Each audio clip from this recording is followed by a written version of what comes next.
సనాతన ధర్మం కేవలం ఒక మతం మాత్రమే కాదు, అది ఒక సూపర్ అడ్వాన్స్డ్ సైన్స్. చాలామందికి ఈ నిజం తెలియక వేరే మతాల్లోకి కన్వర్ట్ అయిపోతున్నారు. కానీ అసలు నిజమేంటో ఇప్పుడు వినండి. నాసా సూర్యుడికి భూమికి మధ్య ఉన్న దూరాన్ని లెక్కించటానికి వందల ఏళ్లు పట్టింది.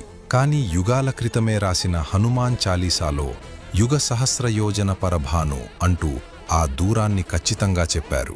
మన గుడి గోపురాల మీద ఉండే కలశాలు కేవలం అలంకారం కాదు, అవి ఊరిని పిడుగుల నుంచి రక్షించే అద్భుతమైన లైట్నింగ్ అరెస్టర్స్.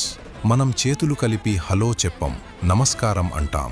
దీని వెనుక సోషల్ డిస్టెన్సింగ్ మాత్రమే కాదు, చేతివేళ్ల చివరలు ప్రెస్ అవ్వడం వల్ల అక్యుప్రెషర్ జరిగి జ్ఞాపక శక్తి పెరుగుతుంది. రావి చెట్టు, తులసి మొక్కలను ఎందుకు పూజిస్తాం? ఎందుకంటే అవి 24 గంటలు ఆక్సిజన్ను విడుదల చేస్తూ మన ప్రాణవాయువును కాపాడతాయి. మన పూర్వీకులు చెప్పిన ప్రతి ఆచారం వెనుక ఒక అద్భుతమైన సైన్స్ ఉంది. సైన్స్ ఎక్కడైతే ఆగుతుందో, సనాతన ధర్మం అక్కడి నుంచే మొదలవుతుంది. ఈ నిజం అందరికీ తెలియాలి. ఇప్పుడే లైక్ చేసి మీ ఫ్రెండ్స్కి షేర్ చేయండి.